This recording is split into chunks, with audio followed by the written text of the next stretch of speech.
implica modificar. Ahora sí me están grabando. Ah, bueno, em, cuando uno incluye los derechos humanos como las prácticas socioeducativas en las currículas, implica a la larga o a la corta modificaciones de plan de estudio, de manera tal que incluirlo en los cursos de ingreso a nosotros, de acuerdo a nuestra dinámica, nos posibilitó, bueno, primero que nadie pudiera no levantar la mano. Y es por unanimidad que salga ese hecho, para nosotros es muy importante, pero les digo que eso es gracias, no a que Jimena y Laura llevan no, no, no, a que estaba el resguardo institucional de la red y del SIN. Eso les digo, estuvo muy buena esa estrategia de hacerlo así. Bueno, ahora estamos en la marcha de empezar a capacitar. De hecho, Paola y Clotilde van a venir ahora este mes para darnos un taller exclusivo para directores de carreras y los coordinadores de los cursos de ingresos. Y ahí trabajamos codo a codo, si bien más está a nuestro cargo, pero con las secretarías académicas, con la Secretaría Académica de Rectorado. Em, Eso como política así en general. Y después, bueno, otras de las actividades fuertes que tiene todo lo que es proceso de curricularización, participando activamente en esa comisión de la red. Y después, bueno, otro proyecto importante que también se tracciona desde la red es el de la reparación de legajos. Todas estas cosas, compañeros, compañeras, están para compartirlas en sus universidades. A nivel regional, así trabajamos acá con Manuel y otros compañeros, trabajamos colaborativamente, entonces todos los aprendizajes que puedan servir de una universidad para otra, eso hay que como escuchaba los otros días una compañera de la comunidad Huarpe, hay que convidar el conocimiento, hay que convidar, como se convida la comida, está bueno, ¿no? El tema del convite para todo lo que es lo académico. Y bueno, reparamos 30 legajos el año pasado. Ese fue un proyecto también traccionado desde algunos grupos dentro de la red que ya tenían más experiencia, legajos de estudiantes, la mayoría, y docentes y no docentes. Y eso fue el trabajo de una comisión que coordinó Jimena, pero que estuvo conformada. Ahí hay cuestiones, digo, todo lo que queramos hacer en materia de derechos humanos y en cualquier materia es clave el armado estratégico institucional que hacemos, ¿no? Entonces, así como lo que les decía el Consejo Superior, a la hora de armar una restitución de legajos, hay que contar con el apoyo incondicional de los no docentes.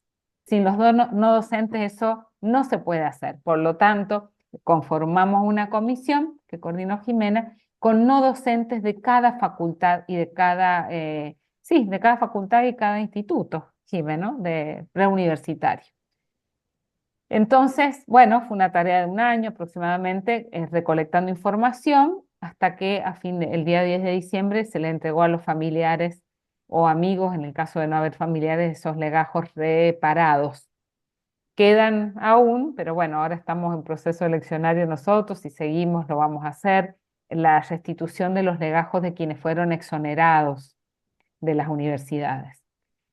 Em, Eso, bueno, además de una actividad, distintas actividades con los organismos de derechos humanos, ahí le voy a pedir a Jime que cuente la articulación con el Bosque de la Memoria, que eso es de las facultades sociales, pero que está muy vinculado con lo que hacemos, y participar de la Mesa Provincial de Derechos Humanos, donde están los organismos que nos convocan, ¿no? Creo que esos dos proyectos, el de curricularización, después una cuestión que estoy recordando que es importante cuando hablamos de curricularización de los derechos humanos en jóvenes, viene la discusión, bueno, hay muchos jóvenes que por supuesto de la dictadura han escuchado hablar, es algo absolutamente ajeno, las nuevas generaciones por ahí no están tan comprometidas con eso, y no todas las viejas generaciones lo estaban, ni lo están, pero ¿cómo hacer, y eso lo discutimos, cómo hacer para en criollo entrarle a los pibes y a las pibas? cómo hacer para interesarlos en temas que bueno, que no son de su cotidianeidad y que aparecen ni hablar con los, acompañados de los discursos oficiales, como temas del pasado, temas cerrados, o la teoría de los dos demonios, o todo lo que se le parezca. Entonces, ahí lo que estamos trabajando con la SECOM, con la Secretaría de Comunicación, es el armado de material audiovisual.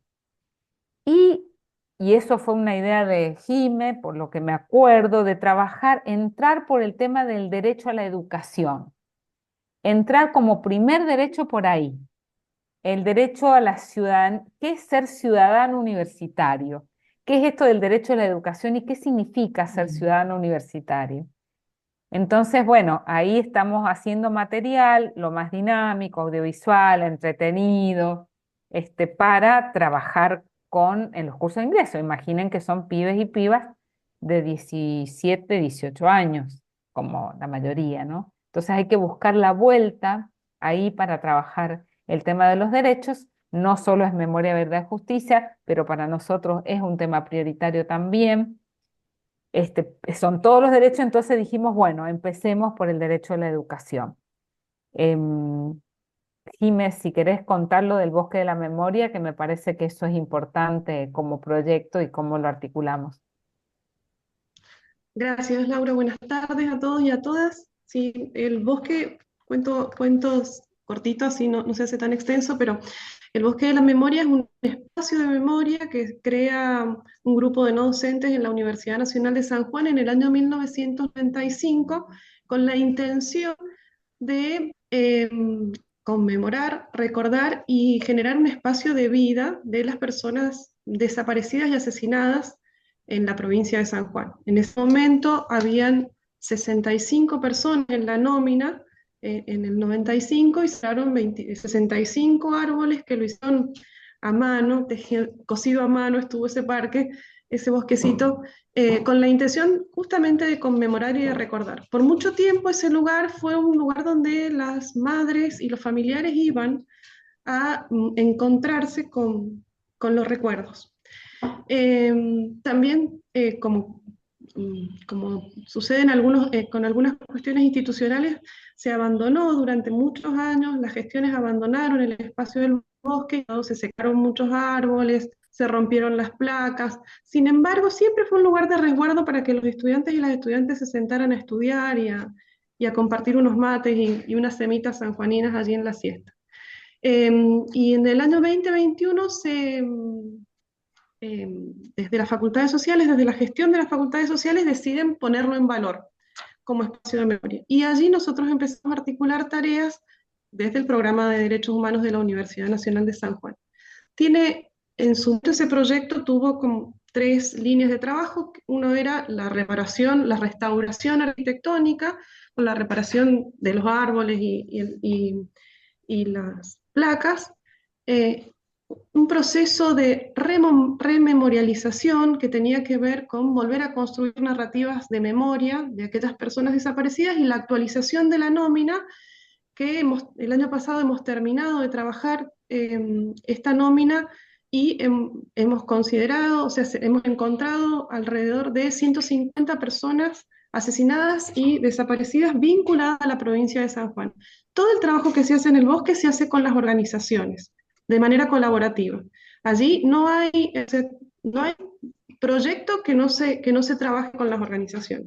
Y estamos trabajando con hijos, la APDH, expresos, familiares y algunos docentes jubilados que se han sumado a la tarea de acompañar los procesos de memorialización. Y otra línea de trabajo que tiene este proyecto es el que le llamamos educativa, que tiene que ver con la construcción de un recorrido, de una narrativa audiovisual, donde estudiantes de la primaria, de la secundaria y de la universidad tengan, a partir de dispositivos de QR, información pertinente para cada una de las edades sobre las personas que están conmemoradas en el bosque. Nosotros desde el Programa de Derechos Humanos estamos acompañando ese proceso. Y es nuestro territorio donde podemos articular con las organizaciones. Si tenemos que pensar en San Juan, tiene un sitio de memoria, pero está el cual el bosque de la memoria es nuestro territorio de resistencia Claro, para traer este tipo de cosas. claro, Eso, y también ahora la universidad, que también me parece que es algo rescatable que hay que contar y compartir, que nosotros, que la Universidad Nacional de San Juan es querellante en el juicio de Malato. Claro, eso ha sido una decisión también que cruzábamos los dedos, pero salió en el superior, no sé, eso sí que no sé cómo, de por primera vez una universidad pública es querellante en un juicio internacional. Hay antecedentes de juicios en Argentina, pero este juicio, Malato está prófugo, es un represor de acá de la provincia, pero como tiene nacionalidad italiana también, está prófugo en Italia y el juicio se está sustanciando allí. Entonces la universidad bueno, se presentó con sus abogados como querellante, porque claro, por supuesto las víctimas, parte de las víctimas son de nuestra universidad. claro, claro. Ahí con lo que contó Jimena, una sola cosa, y ya con esto terminamos, es esto de los QR, por ejemplo, en el Bosque de la Memoria. Cuando se inauguró el bosque, yo lo recuerdo, nunca nos hubiéramos imaginado que necesitábamos un QR cuando uno entra al bosque ahora, hay un QR para que los estudiantes acerquen el celular y sale la historia de ese desaparecido o desaparecida. Digo, esto de cómo buscarle la vuelta Sí, para sí, sí. llegar, porque si no siempre somos los mismos los que estamos en estos temas y, y bueno, y es la preocupación, ¿no? Las generaciones que siguen. Bueno, y después cualquier duda nos Interesante comentan. escucharlas. Gracias, chicas, gracias, muchas gracias. Después retomamos estos diálogos, pues están apareciendo algunas cuestiones muy interesantes para empezar a compartir. Si les parece, entonces escuchamos a Mabel, que nos va a contar un poquitito su mirada, su experiencia sobre el tema. Bueno, buenas tardes a todos. Gracias por la invitación. Es realmente un honor participar en una mesa así. Yo vengo de la Universidad Nacional de La Plata. Para que se den una idea, la Universidad Nacional de La Plata tiene 156.000 estudiantes actualmente. Este año se inscribieron 36.000 estudiantes. Estamos manejando, digamos, números muy elevados. Y la Universidad de La Plata tiene, por lo menos hasta lo que hoy sabemos, 760 víctimas de terrorismo de Estado de la última dictadura, 760. Yo pertenezco fui docente de la Facultad de Ciencias Agrarias muchos años y hace algunos años participo de una comisión de memoria. Esta comisión se fundó a instancias de propuestas de familiares de desaparecidos de nuestra facultad en el año 96, cuando se estaba conmemorando el 20 aniversario de la dictadura. Muchos familiares o algunos de los familiares dijeron, hay que hacer una comisión para llevar adelante esta temática. Primero saber qué desaparecidos, qué víctimas teníamos y llevar adelante esto. Se hace la comisión y ese mismo año, a diferencia de lo que comentaban recién, el Consejo Directivo de nuestra facultad dicta una resolución por la cual le da institucionalidad a la comisión, que es muy importante, como decían ustedes, tener institucionalidad.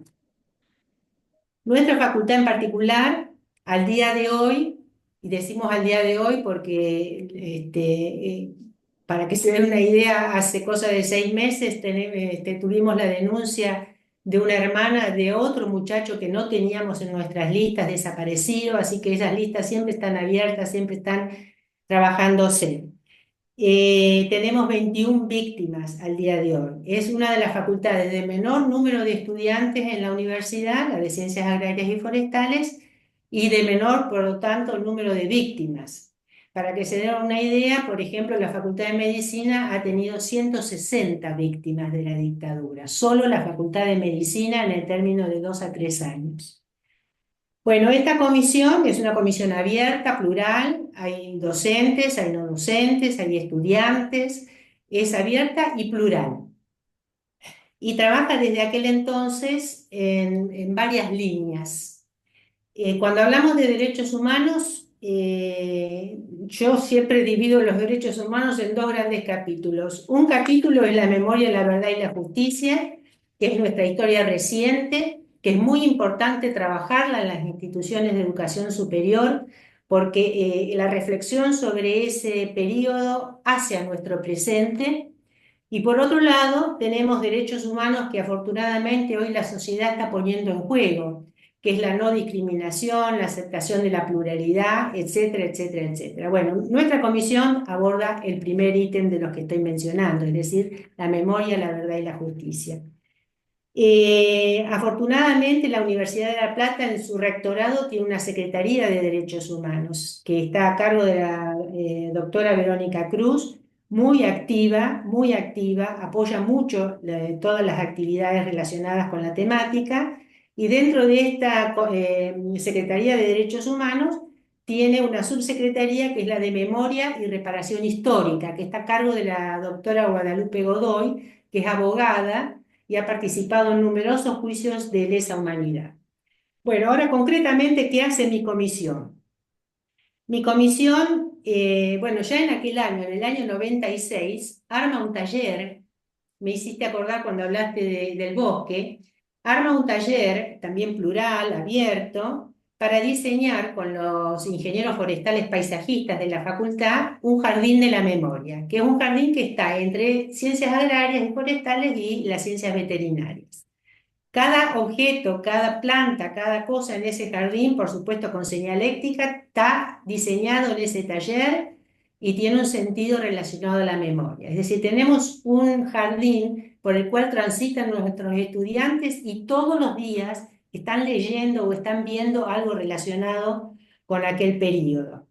Y algo emblemático de nuestro jardín es lo que nosotros llamamos el árbol de la memoria o el árbol de las abuelas. Es una especie que es la Acacia carnaval, la Senna spectabilis, que tiene la característica de florecer furiosamente para fines de febrero y durante todo el mes de marzo. Y fue elegida justamente por la época de la floración como símbolo de la vida por sobre la muerte. Bueno, ese árbol fue plantado por Osvaldo Bayer, valga recordarlo, y por Norita Cortiñas. Y después tenemos varias visitas de Osvaldo y fotos de él frente a la acacia muy florecida. Bueno, otra de las cosas muy importantes que hace la comisión es el resguardo de documentación probatoria que es usada en juicios. Algunos de los familiares, básicamente una mamá de un desaparecido nuestro, Edna Coparoni, juntó documentación de juicios, de testimonios, cosas de diarios, etc. Cuando ella fallece, la familia nos dona toda esa documentación, además de la que se fue juntando por otras vías, y eso afortunadamente lo tenemos hoy protegido en un espacio que nos dio el decano, dentro del consejo directivo, con llave, en un placar, porque esa documentación es muy importante cuidarla, porque es usada permanentemente en juicios. Actualmente el Archivo Provincial de la Memoria de la provincia de Buenos Aires está en un métier para digitalizar toda nuestra documentación, para asegurarnos la preservación y la facilidad del acceso a esa documentación. Bueno, otra de las cosas que hicimos fue la entrega de legajos reparados. Nuestra facultad tuvo el acontecer de un incendio en la oficina de legajos. Por lo tanto, cuando venían las denuncias de los padres o de los familiares, no teníamos muchas veces forma de comprobar que efectivamente fueran estudiantes o docentes. Bueno, docente era fácil, pero estudiantes básicamente. Así que el rectorado, la Secretaría de Derechos Humanos del rectorado nos puso becarios para buscar información donde no se imaginen. Archivos de las cátedras, papeles archivados en las bibliotecas, etc. Y así pudimos reconstruir los legajos de nuestros desaparecidos, que son todos estudiantes, a excepción de un docente, que en ese momento era secretario académico, Ignacio Cisneros, y de un egresado, que fue Carlos Llerena Rosas, que era trabajador de INTA, fue uno de los fundadores de APINTA, que es el gremio de la gente de INTA. Valga comentar que este año que pasó y algunos años antes hemos colocado placas recordatorias en la Secretaría Académica de Ignacio Cisneros y otra en la Secretaría de Extensión de Carlos Llerena Rosas. Y como dijeron ustedes hace un ratito, para las nuevas generaciones, cuando los viejos como yo se estén yendo, debajo de las placas colocamos QRs para que la gente pueda saber por qué la Secretaría hoy tiene la designación de Ignacio Cisneros o de Carlos Llerena Rosas.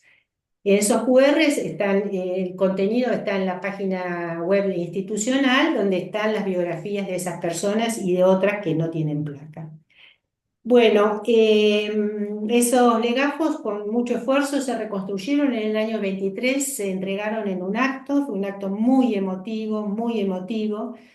Fue muy trabajoso encontrar familiares, estamos hablando de hechos de hace casi 50 años, así que fue muy trabajoso, pero afortunadamente, a excepción de un caso donde no encontramos familia, pero vino una compañera, se entregaron los legajos. Los legajos queda una copia en el rectorado, otra copia en la facultad de origen y otra copia se le entrega a los familiares que estaban para recibirlos. Bueno, y como otras cuestiones, hemos hecho actos homenajes a personalidades como Norita Cortiñas, por supuesto, conmemoramos todos los 24. Hicimos intervenciones artísticas en el edificio. La facultad tiene diferentes pabellones, pero hay un pabellón central que tiene diferentes puertas de acceso y en algunas puertas de acceso hemos hecho intervenciones artísticas con gente de la Facultad de Bellas Artes, conmemorando estos hechos. En otro de los accesos había pintadas de los estudiantes de aquella época que habían sido cubiertas con pinturas cuando se remozaba el edificio. Bueno, la gente de Bellas Artes especializada en eso retiró la pintura y dejó las pintadas de aquella época para que la gente pudiera verlas hoy. Hay dos proyectos, para no hacer muy larga mi presentación, que yo quisiera comentar. Uno de los proyectos es un proyecto de extensión que lleva adelante un ingeniero forestal paisajista de nuestra facultad, Luciano Rossi, que justamente con ese árbol de la memoria, con la acacia carnaval, que fructifica, da una vaina con semillas, él con los estudiantes de la facultad cosecha esas semillas, hace plantines y tiene un proyecto con la Dirección de Educación de la provincia, de educación de nivel de infancia, digamos, de nivel inferior. Hicieron un proyecto de extensión con maestras jardineras que empezó en el año 2020. Ya se repitió 5 años, para que se den una idea, ya se repartieron 2000 plantines que fueron plantados en los jardines de infantes. Eso implica un trabajo previo con las maestras jardineras y con los chiquitos. Se han repartido 15.000 semillas de la acacia y Luciano ha llegado a más de 3.000 jardines en toda la provincia de Buenos Aires. Eso es una multiplicación extraordinaria del tema de memoria. Y todo surgió a partir de esa acacia carnaval plantada en el Jardín de la Memoria. A veces hace reuniones presenciales, Luciano, y vienen en alguna oportunidad, las maestras han traído sus chiquitos. Es muy difícil tratar esta temática en las infancias porque, por supuesto, no hay que adoctrinar, pero bueno, hay que escuchar hablar a esos chiquitos de 4 o 5 años del tema memoria, del tema derechos humanos. Yo no lo podía creer. Es realmente un trabajo espectacular el que llevan adelante las maestras. Pensemos que el grueso de las maestras tampoco han vivido este periodo. Son chicas jóvenes que en general no han vivido el periodo de la dictadura. Y sin embargo, este proyecto capacita a las maestras en derechos humanos y las maestras son capaces de transmitir eso a las infancias. Hay otro proyecto que también me gustaría comentarles, que es el que hace el rectorado. El rectorado hizo un proyecto que se llama Universidad, Memoria y Democracia, con estudiantes de 5º y 6º año de los colegios universitarios. ¿Qué hicieron? Hicieron talleres. Por supuesto son voluntarios, y trabajaron en esos talleres el tema memoria y derechos humanos. Los estudiantes, a partir de lo trabajado en los talleres, diseñaron unos paneles, como 20 paneles o más de 20 paneles, espectaculares en su contenido, hecho por los chicos de 17 y 18 años, y esos chicos se capacitaron, por supuesto con guías de la universidad, como guías. Esos paneles se ponen en escuelas, en bibliotecas de La Plata, en facultades, están siempre, digamos, durante el periodo de exposición al acceso del público, pero en algunos días y horarios determinados, estos chicos de A2 se transformaron en guías y hacen el recorrido guiando a las personas para ver el contenido de los paneles. Y ellos tienen muy en claro que la guía no es expositiva, sino que la guía es de diálogo. Ellos comentan el panel y abren al diálogo. Bueno, tuve la oportunidad de asistir a una de las presentaciones que hicieron y también quedé asombrada, porque son chicos de 17 y 18 años capaces de hablar de esa temática que les queda lejísimos, pero a través del trabajo que se hizo en la universidad, en esos talleres, son capaces de hablar con absoluta fluidez, digamos, sabiendo de qué están hablando, y pueden inducir al diálogo a las personas que asisten, que en Claro, muchos casos en la facultad son claro, claro. estudiantes también. Bueno, estas son algunas de las cosas importantes. Hay mucho para decir, pero bueno, alguna cosa que me pareció que podía servir. Después retomamos seguramente en esta charla que se va a extender. Veo muchas caras amigas acá, que se van sumando, gente muy querida, muy querida. Cuando quieras, Manuel, te escuchamos. Nos encantaría escuchar un poco la perspectiva que ustedes tienen, el proyecto que trabajan. Bueno, la verdad que venía con una idea, pero he escuchado tantas cosas interesantes que te generan disparadores y te da como ganas de hablar de un montón de cosas, pero vamos a tratar de resumir. Por un lado, primero te agradezco, Néstor, Fabricio, la invitación, agradezco por supuesto a las organizaciones. Es muy bueno ver, como vos decís, caras amigas, la veo a Paola, lo veo a Damián, la veo a Karina. Ahí veo de nuestra universidad, de la Universidad del Comahue, de la Universidad de Villa María, bueno, también a Huguito de nuestra universidad, a Paola, a Laura de San Juan. Este, eh, lo que nosotros tenemos en la universidad, para decirlo así, primero tenemos el triste, la triste situación de tener al único rector desaparecido hasta ahora nosotros consideramos que de Latinoamérica, o sea que el nacimiento de nuestra universidad, nosotros pertenecíamos a la Universidad Nacional de Cuyo hasta 1973. El primer rector que nosotros tenemos se llama Mauricio López y desaparece en el año 1977. Eso, digamos, nos marca a nosotros genéticamente. Inclusive nosotros desde la Secretaría de Extensión, desde la universidad, pero coordinado por la Secretaría de Extensión, tenemos todos los 10 de diciembre el otorgamiento del premio Mauricio López a personas o organizaciones que estén vinculadas con los derechos humanos. Bueno, los últimos fueron Historia Desobediente, la opción por los pobres, y Víctor Pellasade, que se relacionan mucho con el proyecto de extensión que si me permiten brevemente les quisiera contar, que fue lo que hablábamos con Néstor, que es el que yo también participo, que se llama Abuelas y la Genética, que lo trabajamos en las escuelas secundarias. Porque nosotros eso considerábamos también, que teníamos que empezar a trabajar con los estudiantes y las estudiantes de la enseñanza media, porque a veces llegábamos tarde a la universidad o observábamos, en el caso particular mío, disculpen que sea autorreferencial, pero algunas clases que doy todos los años en geología legal, al final de la carrera de los geólogos, observo que los estudiantes no tienen idea qué es el Estado, qué es un derecho, qué es una constitución. A mí lo que me suele pasar cuando nosotros hablamos de derechos humanos en las universidades, que me parece que hay un salto muy grande entre los que queremos, digamos, instalar el tema de los derechos humanos y una gran mayoría que no tiene claro qué es lo que es un derecho. Entonces, me parece que hay todo un camino que a veces nos cuesta recorrer y hay también que pensar en estrategias para llevar a sentar a la mesa a muchos actores y actores de la universidad y también desde la universidad en la sociedad.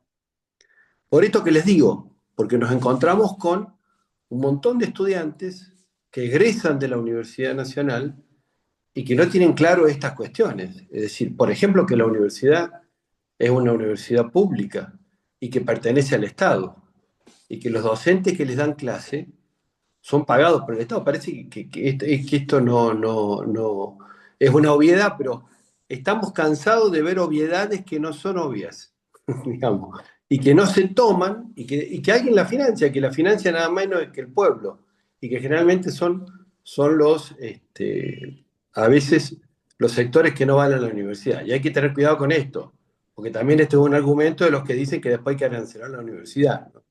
No voy a llegar a ese punto, sino que digo que efectivamente la financiamos todo a la universidad y no todos van a la universidad.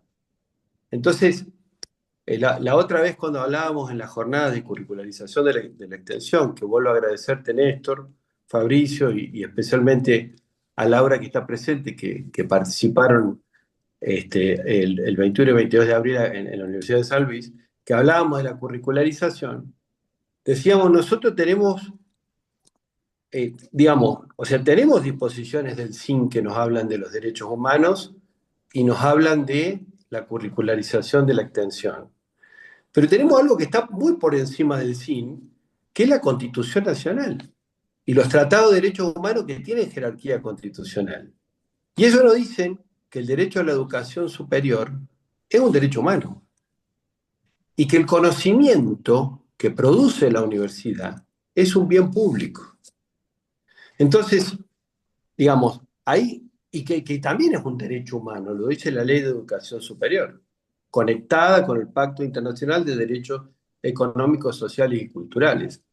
Entonces, y eso parece que no lo conocemos, que no lo discutimos, y hay una cosa que se llama la supremacía constitucional, que dice que todo lo que nosotros realicemos, todos los actos que realicen los estados y los particulares, tienen que supeditarse a este andamiaje constitucional que, como les digo, dice que el derecho a la educación superior es un derecho humano y que el conocimiento es bien público. A mí me parece interesante algunas cuestiones, todo lo que escuché hoy de parte de ustedes, ¿no? Pero en una parte que decía Laura, ¿cómo hablar, de alguna manera, cómo hablar con los que no están convencidos? O cómo hablar con los que parecieran no entender nuestro mismo idioma, o sea, no poder hablar con ellos. A mí me preocupan más ellos. No me preocupan los que ya están convencidos. No me preocupa convencer más a los que están de mi lado, por decir así.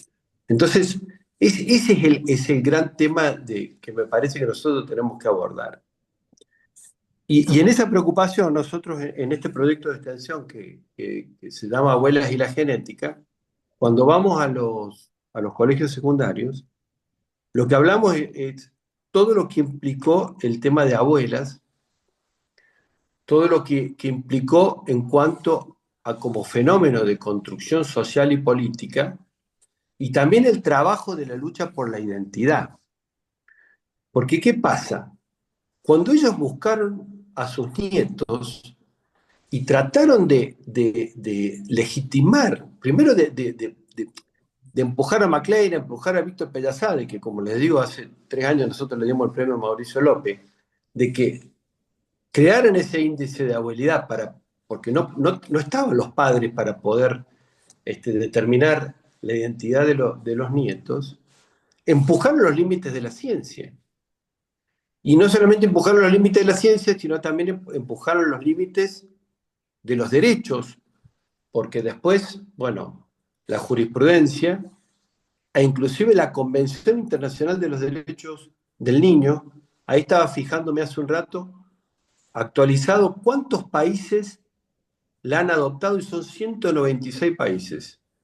Y hay 3 artículos de esa Convención de los Derechos del Niño, que se llaman los artículos argentinos, que son artículos incorporados por la lucha de las abuelas de Plaza de Mayo. Todas estas cuestiones, nosotros tenemos, nos decimos siempre en el grupo, nosotros tenemos que que ver cómo la informamos, cómo la difundimos, cómo la decimos, porque esto es realmente una lucha política. Cuando vos corrés los límites de la ciencia, corrés los límites de la técnica, corrés los límites del derecho, corrés los límites del sentido común, inclusive. Otro aspecto que también nosotros trabajamos en este proyecto es que el derecho a la identidad no es solamente el derecho a la identidad de buscar la reparación de un problema personal o inclusive familiar, sino que cuando desapareció una persona de una familia, no solamente afectó a esa familia, sino afectó a toda la comunidad. Entonces hay una reparación que tiene que ver también con la identidad colectiva. Entonces discutir esta cuestión también tiene que ver con que nosotros somos parte de un todo que va más allá, inclusive de nuestro propio grupo familiar. Claro. Bueno, no me quiero extender mucho con esto, porque la verdad que me pareció muy interesante y voy a dejar de decir cosas que había dicho por lo que escuché, pero me quedé también con lo que decía Mabel, ¿no? Que hay como dos capítulos, en lo de memoria, verdad y justicia, que obviamente nosotros tenemos que insistir en recordar y ver cuáles son los métodos que generen las estrategias que generen mayor aceptación para ser escuchados. Porque lo que sucede es que muchas veces directamente no se nos escucha cuando nosotros hablamos de estas cuestiones. Y segundo, el relacionar esta cuestión de la memoria, la verdad y justicia con los derechos humanos actuales. Claro, Y claro. entonces en nuestras universidades, el primer derecho del que nosotros tenemos que hablar es el derecho a la educación superior. Pero ¿qué pasa cuando nosotros hablamos del derecho a la educación superior? Si nosotros decimos que es un derecho humano y que es un derecho social, eso implica que el Estado tiene que remover todos los obstáculos que impiden a una persona poder ir a la universidad. Eso puede ser alimentarse, o puede ser Claro. tener una vida digna, o puede implicar tener un derecho a la salud, a la higiene, a vestirse. Entonces, también son derechos que conllevan la existencia de derechos previos. Entonces, hacer reflexionar sobre todas estas cuestiones, porque no es solamente que la gente vaya a la universidad, porque acá también entra la cuestión de, y con esto termino, Néstor, con la cuestión de cuando hablamos de la igualdad de oportunidades, y diferenciar lo que es la igualdad de oportunidades de la igualdad real de oportunidades. Esto también está muy claro en el artículo 75, inciso 23 de la Constitución, cuando establece que la igualdad del 16, que dice que todos somos iguales ante la ley, tiene que efectivizarse por una igualdad de condiciones que haga que yo efectivamente pueda ejercer el derecho. Si no tengo la titularidad del derecho, pero hay una distancia entre quienes, por ejemplo, decimos que todos tenemos derecho a una vivienda digna y cuántos efectivamente viven en un lugar que implique un índice mínimo de dignidad, ¿no? Sí. Entonces, básicamente estas son, me parece que son las cuestiones que nosotros tenemos que seguir discutiendo en las universidades. Ana María Garraza, quiero decirlo, es la coordinadora institucional de Derechos Humanos, a la cual invité, pero tenía un compromiso por lo cual no pudo asistir a esta reunión. Y que, por ejemplo, bueno, quiero decir también que ella fue una detenida en la época del proceso militar, junto a su papá, a su hermana, o sea, a varios miembros de su familia. Esto también lo quiero decir porque me hubiera gustado que Ana María también hubiera estado acá y hubiera conversado un poquito con nosotros, pero digamos, estamos con ella en la misma línea. Eso no más, Néstor. Gracias. Gracias, Manuel. Muchas gracias, Manuel. Vamos a escuchar a Victoria Candel ahora. Bienvenida, Victoria. Eh, Les confieso que este conversatorio empezó a gestarse hace algún tiempito ya, unos meses, cuando nos conocimos con Victoria Candel y nos reencontramos con Paula Contino en la Universidad de Rosario, ¿no? Entonces empezamos a pensar en temas que eran temas comunes y temas de agenda y temas que nos dolían y nos preocupan. En ese sentido, entonces, Victoria, con su trayectoria, bueno, también está Paula Contino, también junto con nosotros ahora, nos alentaron a que avancemos en esta línea. Por eso esta reunión que nos parece central para nosotros. Te escuchamos, Victoria. ¿Cómo estás? Bienvenida. Hola, ¿qué tal? Muchas gracias por la invitación y por la presentación. Un gusto compartir este espacio con ustedes y ver gente también conocida y querida. Y la veo a Paola, Laura Garcés, también a la queridísima Paula Contino, Alfonsina también. Sí, claro. Nuestra Bueno, Alfonsina. sí, sí, sí. Bueno. em, a ver, la consigna de nuestro encuentro es repensar el compromiso social universitario en tiempos complejos, derechos humanos y educación superior, reflexiones, experiencias, perspectivas actuales. Entonces, en principio pensaba comenzar este intercambio diciendo que la educación en derechos humanos para mí es una forma de encarnar, de darle carne al compromiso social universitario, ¿no? O sea, que hay ahí que el compromiso social universitario tiene muchísimas formas de manifestarse y de hacerse carne. Nosotros en Argentina tenemos una gran tradición y muchísimas experiencias acá. Escuchamos antes de que yo tome la palabra, las y los colegas también hablaron de experiencias concretas que les podríamos poner la etiqueta de compromiso social universitario. Creo que, como decía recién el secretario de Extensión, efectivamente la educación en derechos humanos es un compromiso, y es un compromiso internacional asumido por nuestro país en términos de todo lo que tiene que ver con el Sistema Internacional de Protección de Derechos Humanos. Nuestro país está comprometido a educar en derechos humanos, lo dice también nuestra Ley de Educación Superior, lo dicen nuestros estatutos en las universidades. Pero me parece eso, que pensar en la educación en derechos humanos como un compromiso social de la universidad es una buena entrada para el tema, ¿sí? En segundo lugar, lo que yo tengo para compartir se corre un poco de las formas más clásicas por ahí de pensar el compromiso social, porque no voy a hablar tanto de la extensión o de la vinculación con el medio, sino que voy a hablar desde el currículum universitario, que es lo que conozco y lo que, bueno, lo que tengo para aportar desde mi trabajo acá en la Universidad Nacional de Lanús. No puedo decir todo esto sin hacer referencia, como hizo Laura al principio, al trabajo que estamos haciendo hace ya más de 10 años, creo, o más, ¿no? En la Red Interuniversitaria de Derechos Humanos, de la cual varias personas que están acá compartimos el espacio. La Red Interuniversitaria de Derechos Humanos forma parte del SIN y tiene como uno, como dijo bien Laura, tiene como uno de sus primeros proyectos y objetivos eh, promover la curricularización de los derechos humanos en las universidades públicas argentinas. Entonces ahí me parece bueno, quisiera traer un concepto que para mí es muy útil, que es el concepto de justicia curricular. Justicia curricular.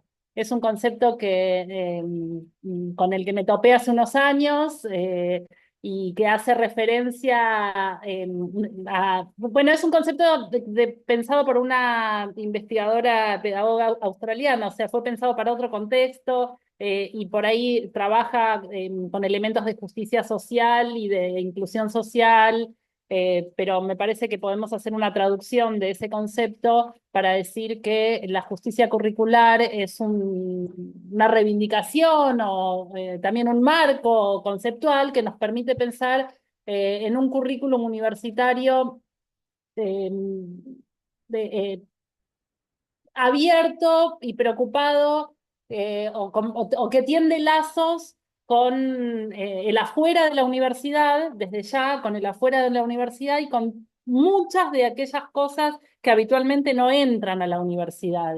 En términos de sus relatos, en términos de también grupos que habitualmente no entran, historias que a veces no entran a la universidad, formas de mirar el mundo que a veces no entran en la universidad. Entonces, la justicia curricular viene a hacer justicia, justamente a reponer algo que habitualmente el currículum universitario deja fuera.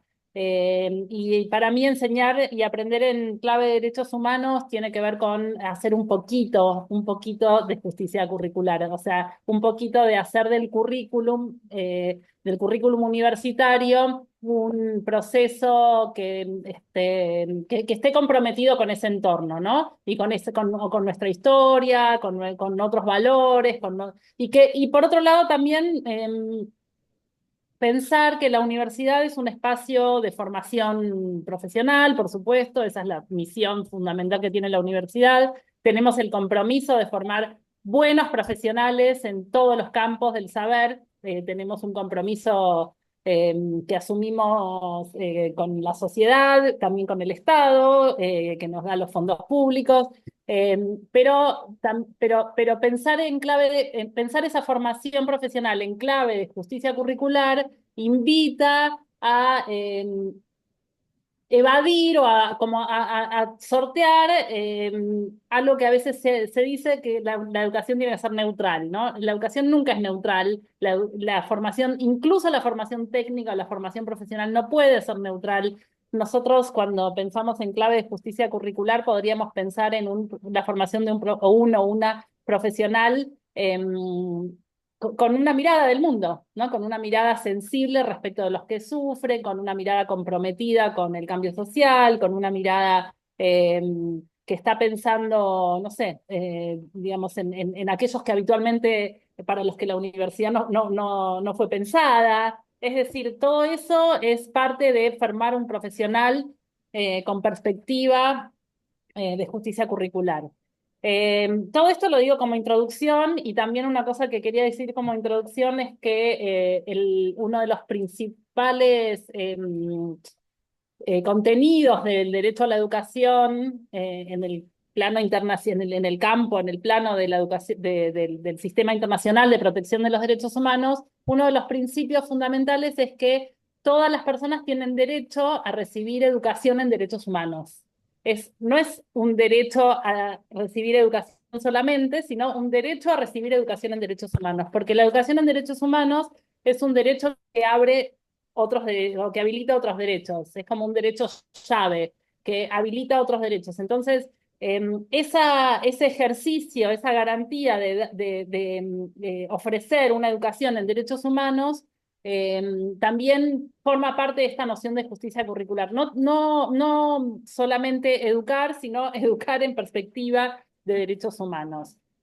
Todo esto lo quería decir como presentación, Néstor, y no te preocupes que lo hago muy breve lo que sigue, pero lo que les quería compartir es la pequeña, humilde experiencia que tenemos en la Universidad Nacional de Lanús, donde pensamos o intentamos trabajar en clave de justicia curricular. ¿Y cómo lo hacemos? Hace 12 años, la Universidad Nacional de Lanús incorporó una asignatura obligatoria para todos los estudiantes, para todas las materias, para todas las carreras, que es una introducción a los derechos humanos.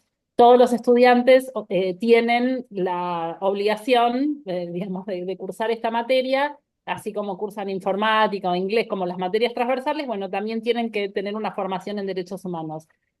Esto requirió, como decía, Laura decía, es muy difícil hacer esto en las mallas curriculares, decía, y efectivamente fue muy difícil porque hubo que hacer una reforma de todas las carreras.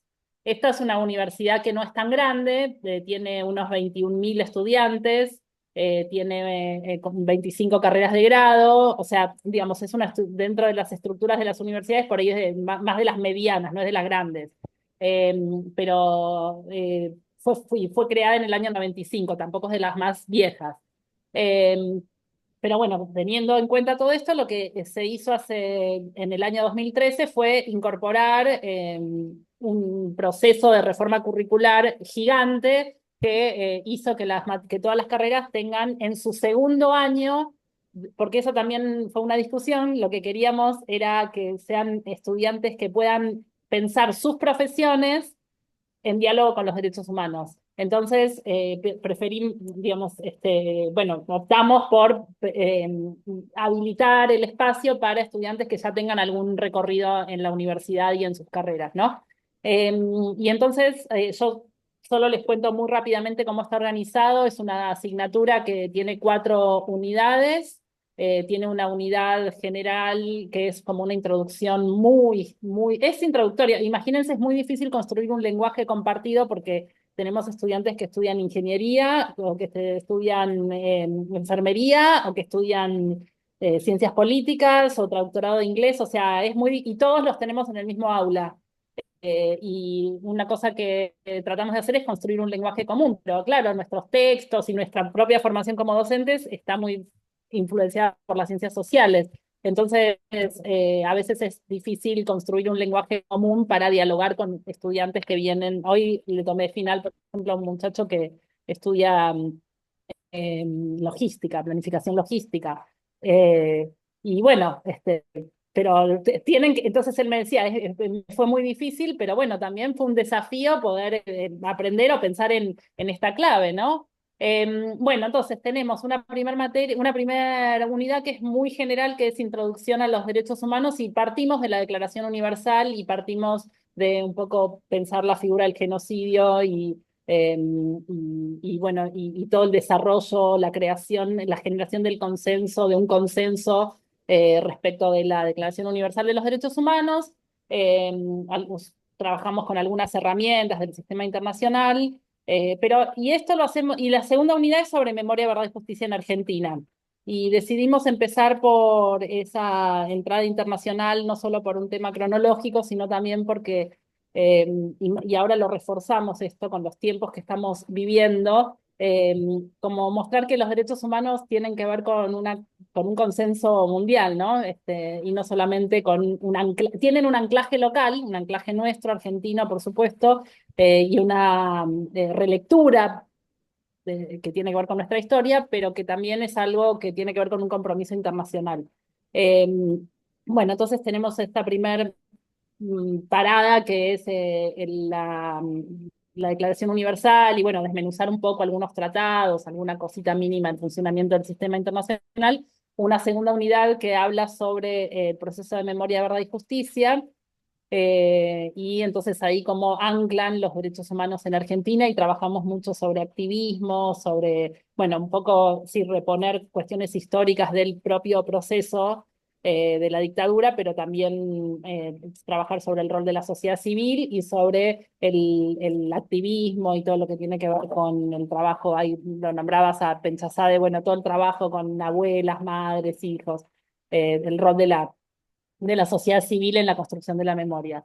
Pero después una tercera unidad que nos lleva al tiempo actual, donde trabajamos sobre grupos vulnerables. Trabajamos la figura de los grupos, de qué es un grupo vulnerable, y cómo es tratado tanto en el sistema internacional o interamericano, como también en nuestra propia normativa. Tratamos de que la materia no sea muy jurídica, eh, aunque tenemos profes que son abogados y abogadas, pero tratamos de darle un enfoque más bien sociológico. Y entonces en esta tercera unidad trabajamos sobre grupos vulnerables y recorremos algunos grupos vulnerables y sus problemáticas y sus derechos.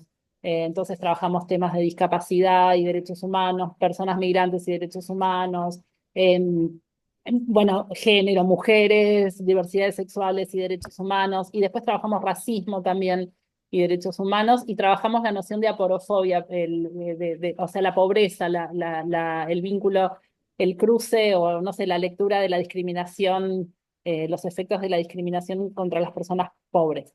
Eso es la tercera unidad, y estamos inaugurando este cuatrimestre una última unidad que esto a pedido de nuestros estudiantes y de las autoridades de la universidad también, que nos están reclamando, bueno, un poco de como todavía más acercamiento entre las carreras y el enfoque de derechos humanos. Entonces estamos trabajando en una última unidad que es un módulo orientado, donde tratamos de que nuestros estudiantes les ofrecemos diferentes temas, o sea, temas más transversales, pero que ellos elijan alguno y lo profundicen. Entonces estamos por ejemplo, tenemos un módulo orientado que es sobre arte y derechos humanos, otro que es sobre enfoque de políticas públicas y derechos humanos, otro sobre responsabilidad empresarial y derechos humanos, otro sobre salud y derechos humanos, y otro sobre trata de personas con fines de explotación y derechos humanos. Y entonces en el último, estos temas que les estoy diciendo,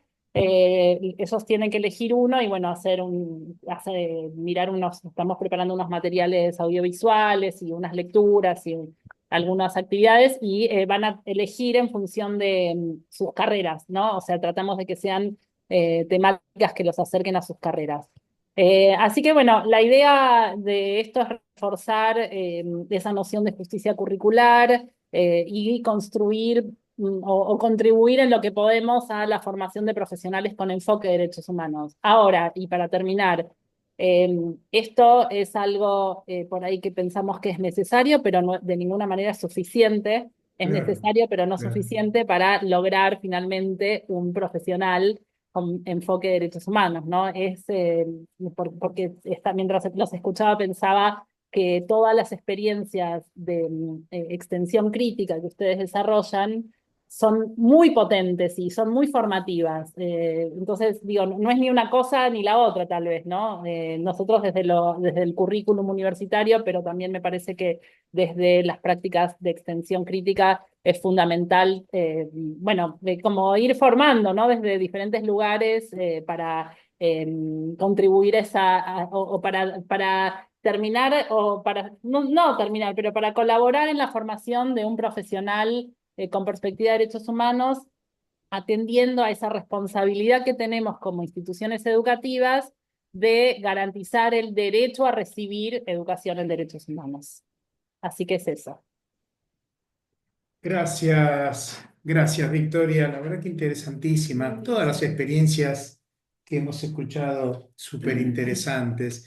Nos gustaría tomar un ratito para charlar, para escuchar otras voces. Tenemos muchos compañeros y compañeras aquí que tienen una mirada y una trayectoria interesante sobre el tema.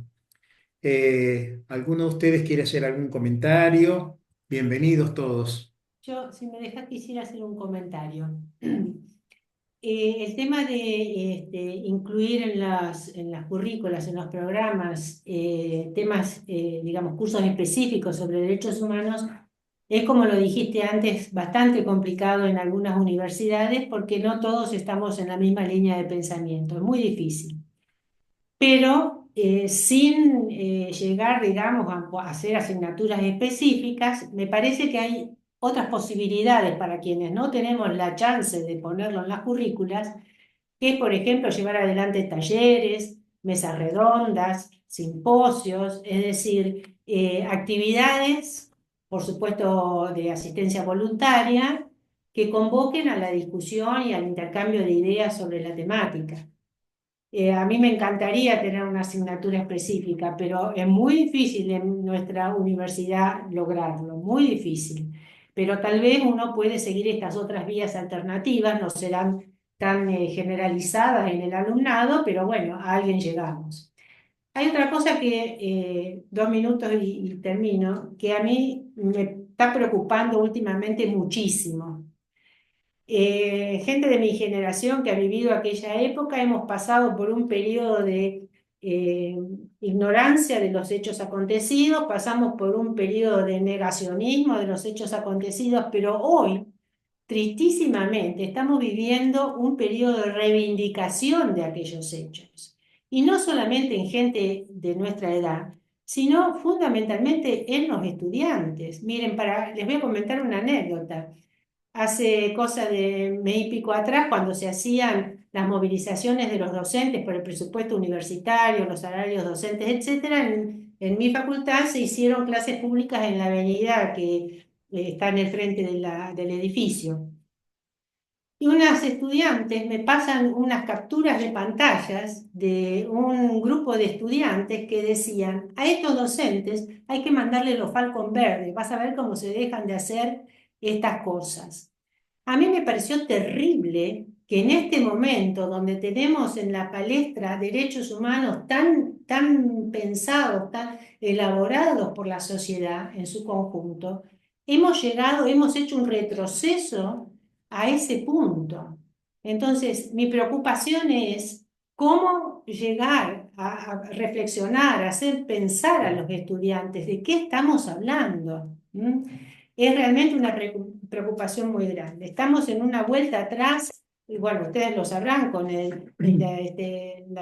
se ha echado al personal de la mayoría de los centros de memoria, se ha cerrado el INADI, el CONADI, el banco genético está en danzas. Por suerte la provincia de Buenos Aires ahora en un centro de detención ex comisaría Quinta, la provincia de Buenos Aires está armando un banco genético. Pero bueno, estamos en un periodo muy especial, con una vuelta atrás muy, muy grande en esta temática, y el asunto es, lo grave del asunto es que los jóvenes se están sumando a esa vuelta atrás. Entonces, ¿cómo trabajar con los jóvenes esto?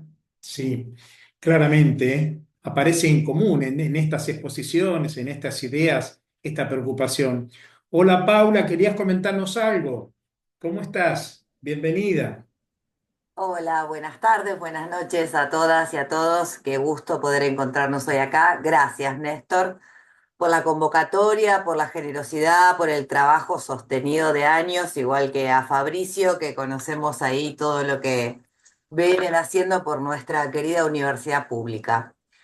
Los estaba escuchando a todos, y bueno, sin lugar a dudas tenemos un montón de puntos de convergencia, un montón de preocupaciones, recién lo que decía Mabel y también creo que Manuel, hacían hincapié en este pasaje transgeneracional, vamos, de lo que ha sido y son los derechos humanos para nuestra historia, para la Argentina, para este presente y como proyección en el mundo, ¿no?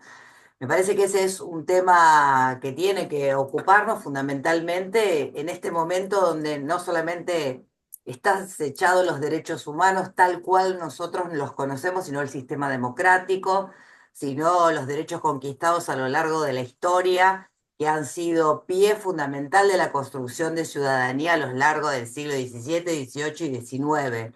Con lo cual las libertades fundamentales de los derechos civiles, empezando por la libertad de expresión, hoy están en una encrucijada.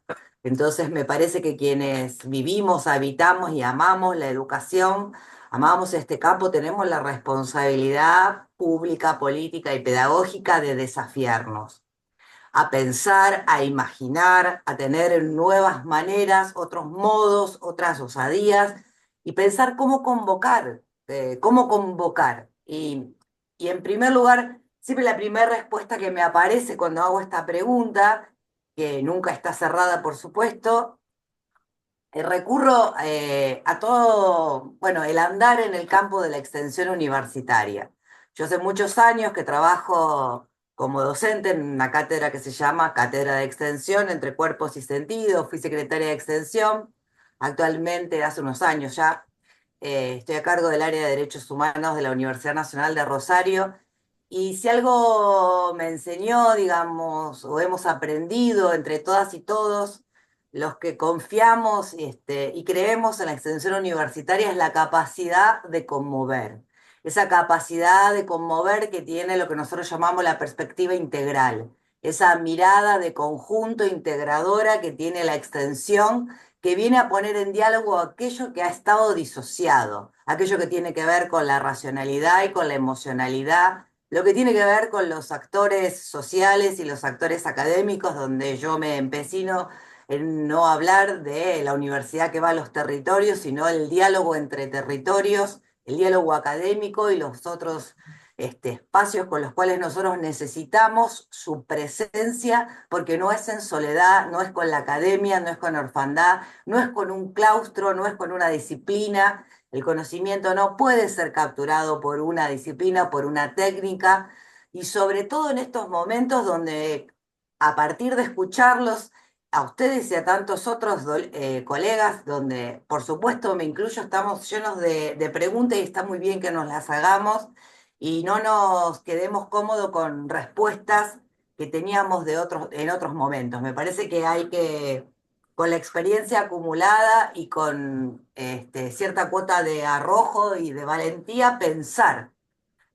Porque la extensión nos enseñó a partir de lo que son las prácticas socioeducativas y pensar en esa ecología de saberes como base el compromiso social universitario, que es indelegable, que es indisociable de lo que significa, como bien decían ustedes, la educación como derecho humano.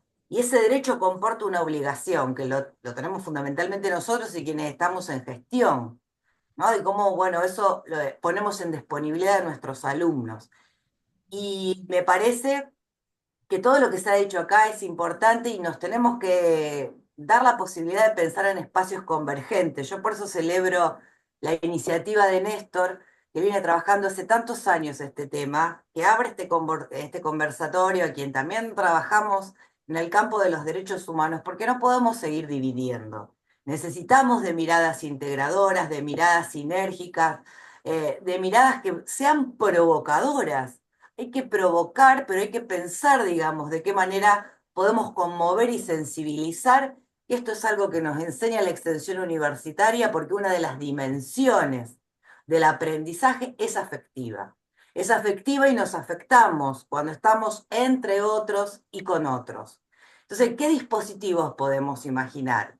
Como decía bien recién la compañera, que está al lado tuyo, Néstor, Mabel, eh, los procesos de curricularización están en las resoluciones del Consejo Interuniversitario Nacional, sí, por supuesto. Muchas de nosotras y nosotros estamos convencidos de que son los caminos, sí. Pero después la realidad, como bien decía Mabel, nos marca otra posibilidad. Eso tiene que ver con la historia de las universidades, con que las universidades no son un todo homogéneo, tenemos miradas distintas. Afortunadamente es un ámbito democrático donde convivimos entre miradas distintas, ideas distintas, tradiciones distintas, universidades de muchos años. La nuestra no es una universidad de muchos años, tiene 57, pero sí es una universidad grande y eso condiciona. Y condiciona construir consensos para curricularizar. Entonces, ¿cuáles son algunas estrategias? Yo quiero compartir con ustedes un ejemplo que a la luz de lo que estamos haciendo, bueno, ha generado en nosotros nuevas preguntas, pensando que aquello que creíamos que la sociedad compartía no es tal. Y entonces hay que preguntarse por qué. Claro. Esto, ¿cuándo empezó? ¿Por qué empezó? ¿No lo vimos? Cuánto de soberbia en nosotros para no ver y para analizar, cuánto no comprendimos o cuánto nos faltó. Me parece que también la educación, así como le exigimos a la dirigencia política, tenemos que hacer ahí un interregno para preguntarnos.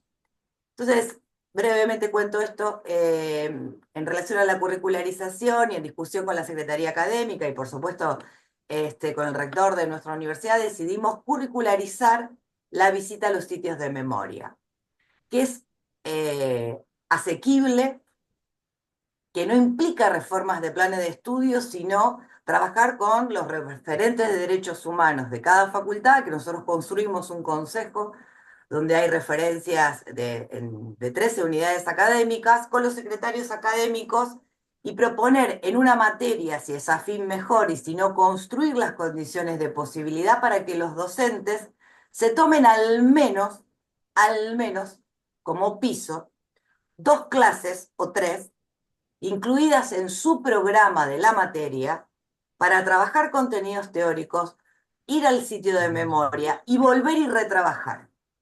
Nosotros nos venimos dando ese trabajo desde el área de derechos humanos y acompañamos el retrabajo. Y en ese retrabajo nos dimos cuenta de esto que les comentaba recién, cuando, por ejemplo, una estudiante me dice, y afortunadamente tengo la posibilidad de responder, ¿no? Dice, yo quiero que vos me digas por qué esas viejas que son las abuelas son todas millonarias y viven del Estado.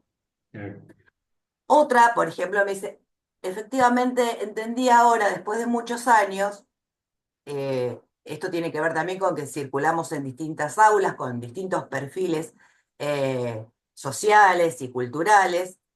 Por primera vez entendí lo que es un pañuelo, otras aulas donde nos decían, después de ir al sitio de memoria, como algunos son adultos y otros son más jóvenes, hablé con mi familia y por primera vez se rompió el silencio después de casi 50 años.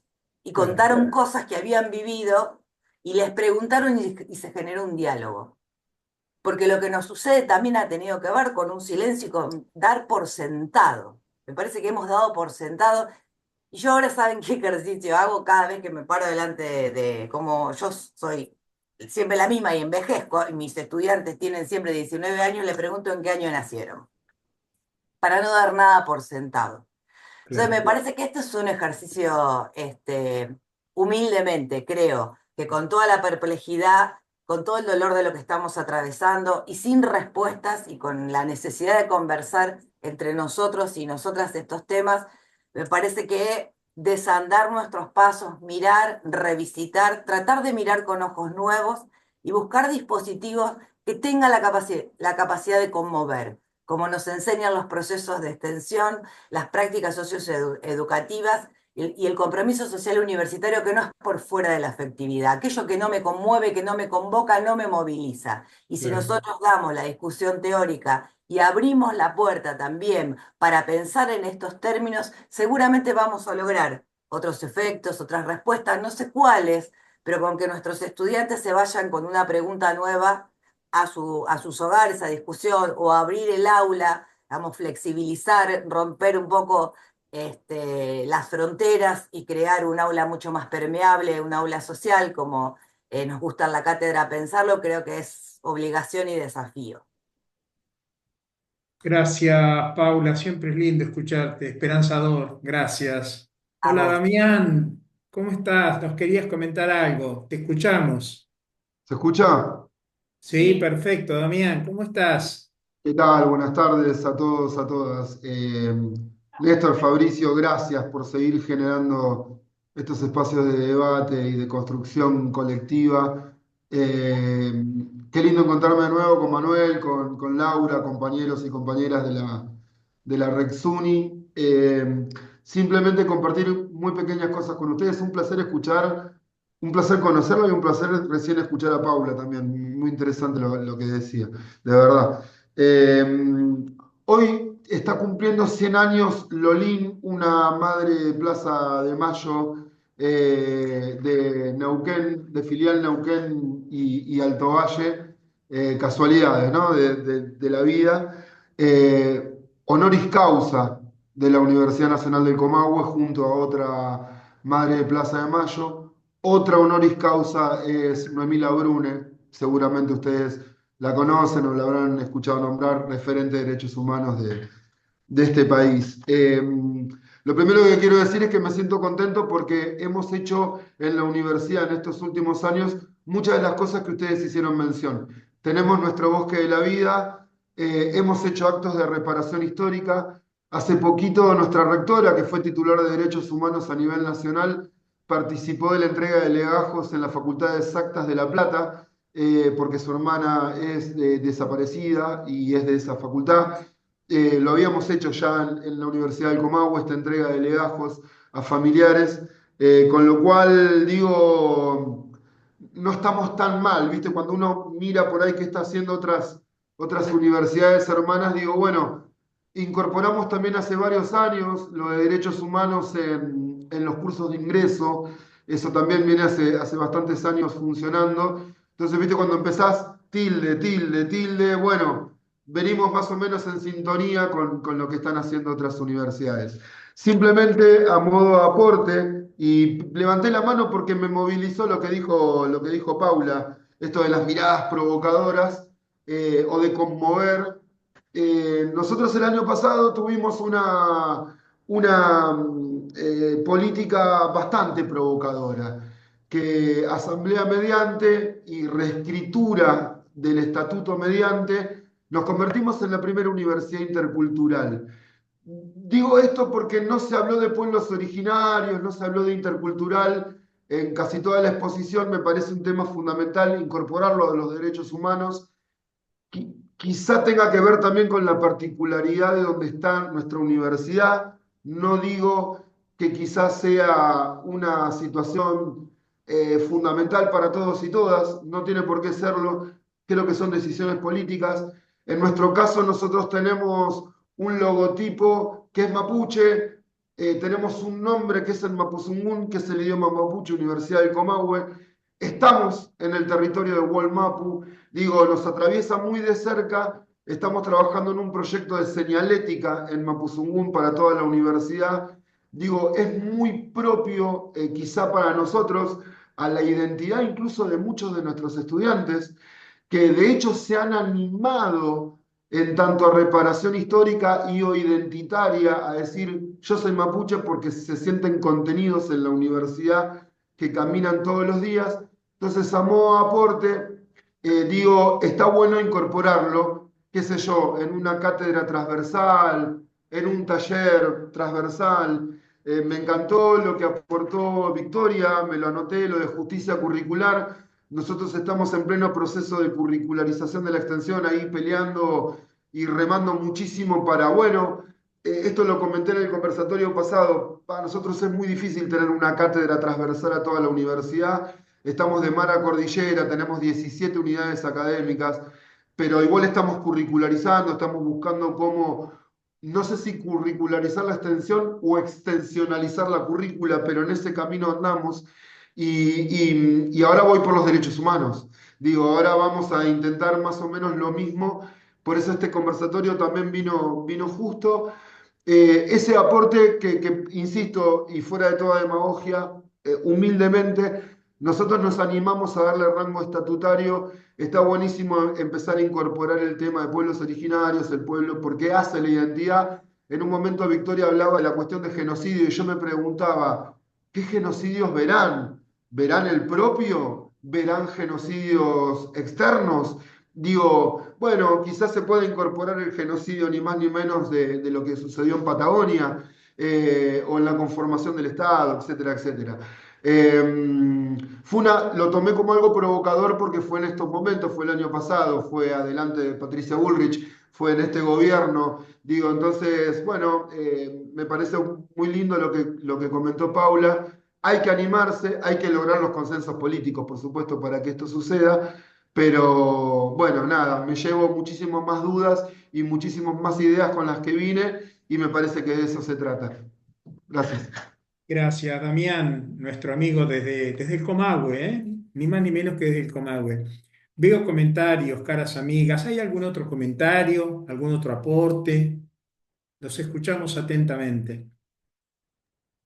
Yo por ahí comentar algo muy, muy cortito. Hola, Eh, Juli. hola, Néstor.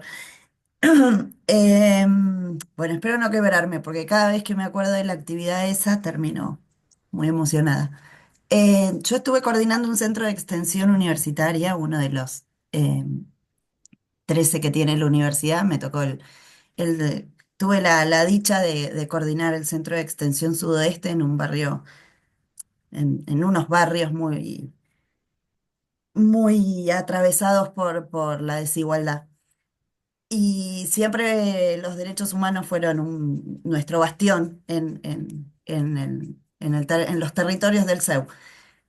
Pero conocí a una abuela de Plaza de Mayo que vive en uno de esos territorios y llevamos adelante una actividad que se llamó Bordar Memoria. Hicimos toda una actividad que bordábamos unos lienzos y después todos esos lienzos fueron a otra universidad y le invitamos a ella ella decidió bordar 2008 y abajo puso alegría. Y le preguntamos por qué había puesto eso y ella contó que fue el año que recuperó a su nieta. Eh, pero ver a los estudiantes, a las dos, éramos todas mujeres, pero ver a las estudiantes, a las docentes, participar de ese encuentro en donde cada una abordaba y ella con un relato lleno de amor y lleno de esperanza. Por eso me gustó mucho lo que decía Paula en las actividades de extensión, en los proyectos. Cuando estamos ahí, siempre el amor y la esperanza van de la mano. Y cuando salimos de hacer esa actividad, hicimos una foto y ella ahí, se puso el pañuelo. Y bueno, y me vio a mí que me había largado a llorar y vino y me abrazó y estuvimos hablando mucho con Emilce, pero contó todo el relato de cuando secuestraron a su hija y de cuando recuperó a su nieta, que ver la cara de las estudiantes, pero eran bastante jóvenes, escuchando el relato en primera persona, fue realmente impactante, maravilloso. Eh, es algo que agradezco haber estado ahí, me parece que la universidad me haya puesto a mí ahí, yo fui dichosa en ese momento. Así que bueno, nada, compartir ese pequeño relato y esa experiencia que tuvimos. Gracias, Juli. Juli Villa está coordinando los procesos de curricularización de toda nuestra Universidad Nacional de Mar del Plata, ¿no? Es un orgullo para nosotros tenerla aquí, tenerla en nuestra universidad. Gracias, Juli. No, gracias a ustedes. ¿Algún otro comentario, perspectiva, punto de vista? Es un gusto estar acá con ustedes.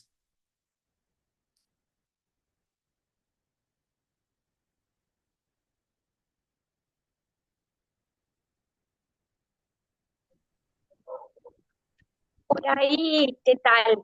Buenas Hola, tardes. Paola, ¿cómo estás? Bien, bien. La verdad es que va un comentario sentipensado.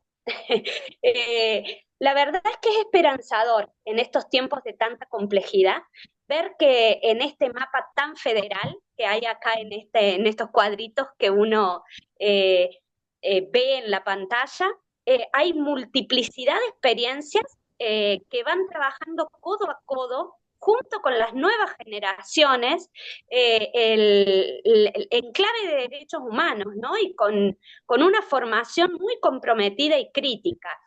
Cada uno con una pincelada particular propio de las experiencias que atan más con la comunidad, que atan más hacia adentro de las instituciones educativas de la universidad, pero hay una apuesta muy comprometida y eso la verdad es que genera, porque por ahí uno cuando desarrolla experiencias y trabaja hacia el interior de la universidad, aunque esté con algún compañero, con alguna compañera construyendo un mundo más justo y mejor, uno siente que en esos poquitos que somos, se puede cambiar el mundo, se puede cambiar el mundo y la verdad es que yo me voy de este espacio sintiendo que estos cambios en cada uno de estos lugares pueden ir construyendo otro mundo un poquito más justo y estamos caminando todos en ese sentido. Yo, la verdad, agradezco este espacio y me ha generado muchísima esperanza.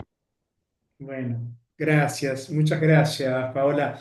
Aquí está Fabri, con quien venimos trabajando desde el observatorio Jorge Castro del Centro de Estudios. Bueno, venimos también trabajando con esta mirada esperanzadora, ¿eh? Ojalá que cada uno de estos pequeños aportes, estos encuentros, sirva como punto de partida para consolidar, robustecer lo que estamos haciendo y seguir pensando colectivamente, siempre colectivamente. Así que, Fabri, si querés saludar a modo de cierre, Mabel. No, de mi parte, poco para agregar, mucho para agradecer, ¿no? Como decía Paola recién, muy importante, significativo, esto de posibilitarnos el encuentro, ¿no? Ante tanto, a veces desamparo. eh, bueno, no voy a agregar mucho más acerca de lo que ustedes ya describieron muy bien. Y poner en valor también, esto es muy importante, todo lo que se va construyendo, ¿no? Hay experiencias múltiples, diversas, cantidad de ellas, que van nutriendo justamente el marco de una posibilidad sobre lo diferente, sobre aquello que justamente se reivindica en términos y en clave de justicia y de derechos. Así que pensar procesos de integralidad, de curricularización, de sistematización, de una institucionalidad que esté concebida desde estas coordenadas, me parece que, bueno, sigue siendo siempre, de manera permanente, aquello que nos convoca a seguir transformando, a seguir compartiendo, a seguir construyendo y tener siempre entre los interrogantes básicos muy en claro el contra qué. Me parece que esto también asume la potencia de lo ético político y convoca la voluntad. Así que muchísimas gracias, Mabel. Gracias, Al Mabel. contrario. Gracias a todos, a todas por acompañarnos. La verdad que fue un gustazo compartir este espacio. Nos vemos pronto, muy prontito. Gracias a todos y a Gracias todas. por Gracias. generar el espacio, ¿eh? Gracias. Gracias. Muchas Gracias a todos. gracias. Chao, un abrazo. Abrazo Gracias. enorme para todas y todos. Felicitaciones. Abrazo enorme. Chau, chau.